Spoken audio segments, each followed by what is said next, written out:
ইল্লাল্লাহ। আমার নবী বলেন বেশি বেশি পরিমাণে তাকওয়ার কালিমা লা ইলাহা ইল্লাল্লাহ জপতে থাকো, লা ইলাহা ইল্লাল্লাহ পাঠ করতে থাকো, তাহলে আল্লাহ তাআলা তোমাদের ঈমানকে তাজা করে দিবেন। সবাই বলুন সুবহানাল্লাহ। এই জন্য বুখারী শরীফের হাদিস, আল্লাহর নবী বলেন আসাদুন নাসি বিশাফাআতি ইয়াউমাল কিয়ামাতি মান ক্বালা লা ইলাহা ইল্লাল্লাহু খালিসান মিন কলবিহি আও নাফসিহি। আমার নবীজি বলেন কাল হাসরের ময়দানে আমার শাফায়াতের দ্বারা সবচেয়ে বেশি ভাগ্যবান সৌভাগ্যশালী ওই ব্যক্তি হবে যে ব্যক্তি তার অন্তর থেকে ইয়াকিন এবং ইখলাসের সহিত কালেমা লা ইলাহা ইল্লাল্লাহ পাঠ করিবে।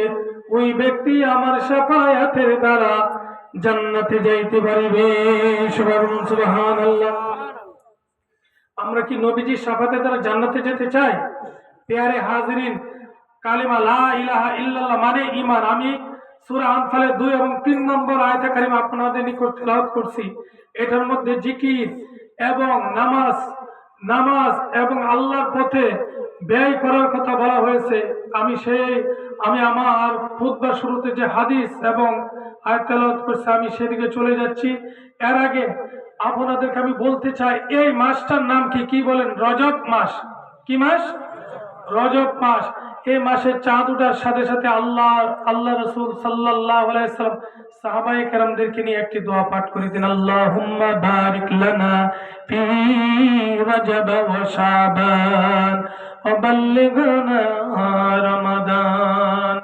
নবীজি এই বলিয়া দোয়া করিতেন, আল্লাহ গো আপনি আল্লাহুম্মা বারিক লানা ফি রজব ওয়া শাবান, আল্লাহ আপনি রজব এবং শাবান মাসের পরিপূর্ণ বরকত দান করুন, অর্থাৎ মেরাজের মাসে এবং শবে বরাতের মাসে পরিপূর্ণ বরকত আমাদেরকে দান করুন। ওয়াবাল্লিগনা রমাদান, আর আমাদেরকে রমজান মাস পর্যন্ত পৌঁছায় দেন। সবাই বলুন সুবহানাল্লাহ। এই জন্য উম্মতের জন্য শিক্ষা প্রতি 5 ওয়াক্ত নামাজের পর এই দোয়াটা পাঠ করতে হবে। আমরা পাঠ করবো তো? কি বলেন? লাইলাতুল বারাত, শবে মেরাজ, শবে কদর, 2 ঈদের রাত্রে গুরুত্বপূর্ণ রাত্র যখন আসতো আমার নবীজি দাঁড়াইয়া থাকিয়া নামাজ আদায় করিতে করিতে সিজদা দিতে দিতে আল্লাহর গুণ কীর্তন করিতে আল্লাহর নিকট 2 চোখের পানি ফেলে দিয়ে কান্নাকাটি করিতে সিজদা দিতে নবীজির পা মুবারক ফুলাইয়া ফেলিতেন। জোরে বলুন আল্লাহু আকবার। আল্লাহু আকবার বলাটা জোর হবে না? কি বলেন? এই পৃথিবীর জমিনের থেকে একবার আল্লাহর নাম উচ্চারণ করা, আল্লাহ আল্লাহ বললা আল্লাহর নবী হযরত সুলাইমান আলাইহিস সালামের বিশাল তখ্ত সিংহাসন হইতে আরো অধিক উত্তম। সবাই বলুন সুবহানাল্লাহ। আর জোরে বলুন আল্লাহু আকবার। নারে তাকবীর, নারে তাকবীর। আল্লাহর নবী সিজদা দিতে শবে কদর, শবে মেরাজ, শবে বরাত, 2 ঈদের রাত্রিতে নবীজি দাঁড়াইয়া থাকিয়া নামাজ আদায় করিতে সিজদা দিতে নবীজির পা মুবারক ফুলাইয়া ফেলিতে উনার প্রিয়তমা স্ত্রী আম্মা জান আয়েশা সিদ্দিকা রাদিয়াল্লাহু তাআলা আনহা বলতেন, ইয়া রাসূলুল্লাহ, ইয়া হাবিবাল্লাহ, আল্লাহ তাআলা তো আপনার আগে পিছনের সকল গুনাহ মাফ করে দিয়েছেন। আপনি হলেন সর্বশ্রেষ্ঠ নবী, আল্লাহ পাকের প্রিয় রাসূল, এরপর আপনি কিসের জন্য এত কষ্ট করেন? আমার নবীজি আম্মা জান আয়েশা সিদ্দিকা রাদিয়াল্লাহু তাআলা আনহাকে ডাক দিয়ে বলতেছিলেন, হে আয়েশা, তুমি জানো না আল্লাহ তাআলা যে আমাকে 2 জাহানের সরদার, বিশ্ব নবী করে সমস্ত নবী রাসূলগণের মধ্যে শ্রেষ্ঠ নবী করে আমাকে এই পৃথিবীর জমিনে ওয়ার্ল্ডের মাঝে প্রেরণ করেছেন। আমি কি সেই আল্লাহ পাক রব্বুল আলামিনের নিয়ামতের শুকরিয়া আদায় করব না? কে বলতেছে? আমাদের নবীজি।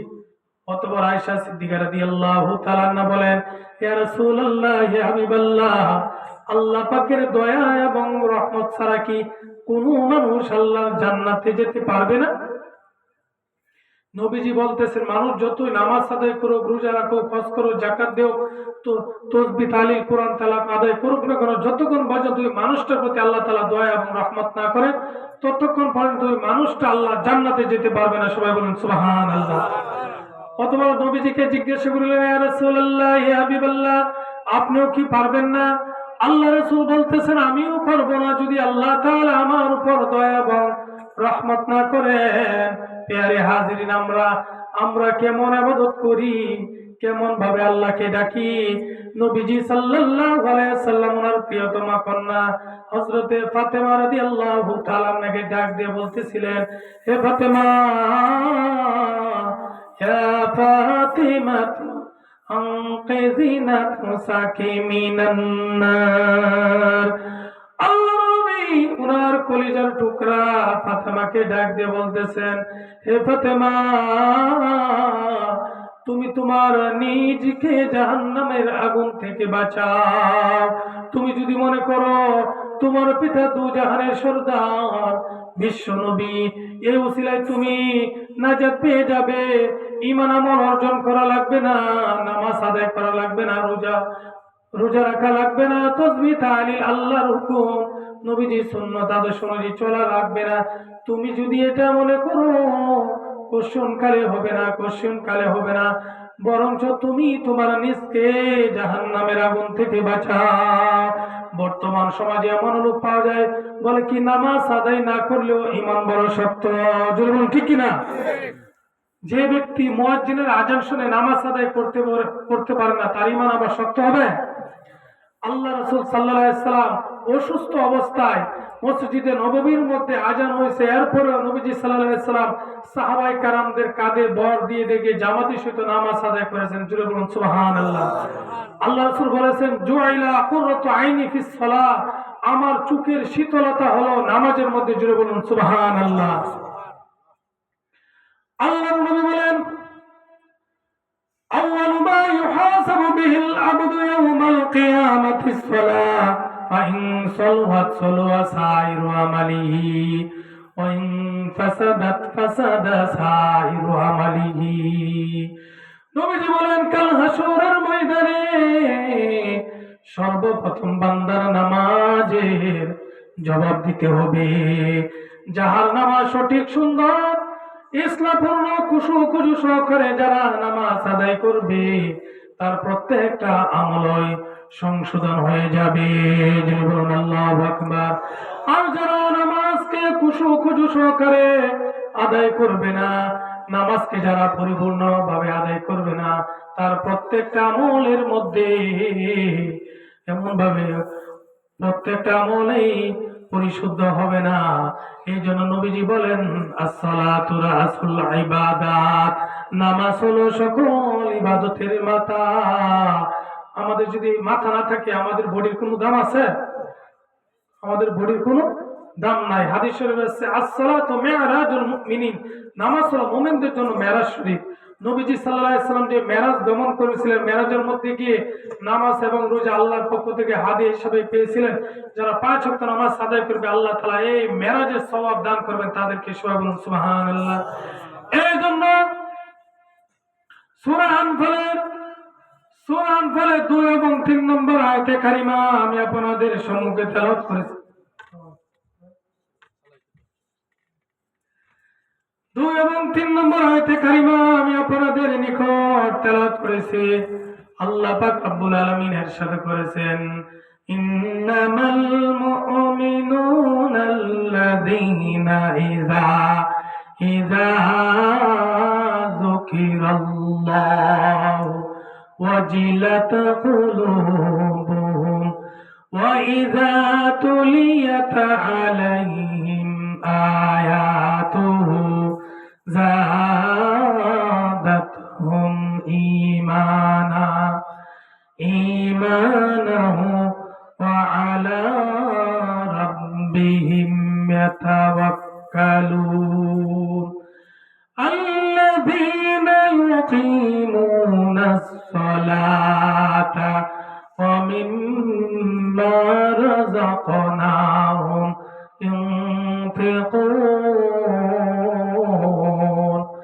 أولئك هم المؤمنون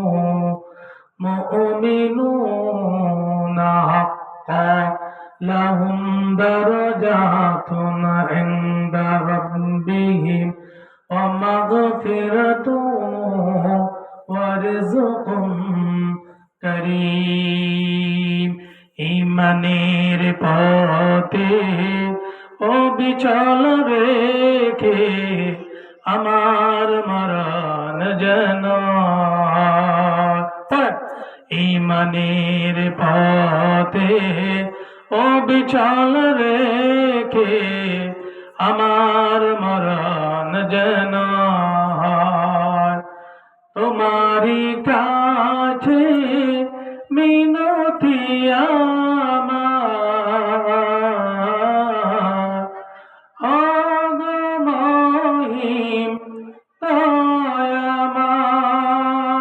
দয়াময় প্রতিদিন মিথ্যের মুখোমুখি হয় বেদিন ফাঁসে কেরা করে হইচয় আজাদিল এসে গুমরাহি সুর তোলে ঘর তুলে মোহময় ইমানের পথে অবিচল রেখে আমার মরণ যেন কোরআনের পথে অবিচল রেখে আমার মরণ যেন। সম্মানিত উপস্থিতি, সূরা আনফালের যে আয়াতে কারিমাটা তেলাওয়াত করছে, আনফাল শব্দটি হলো নাফলুনের জমা। আনফাল শব্দের অর্থ হলো যুদ্ধলব্ধ মাল, গনিমতের মাল। এই সূরার মধ্যে আল্লাহ পাক রব্বুল আলামিন বদরের যুদ্ধের প্রেক্ষাপট, বদরের যুদ্ধের ইতিহাস এমনভাবে বর্ণনা করেছেন।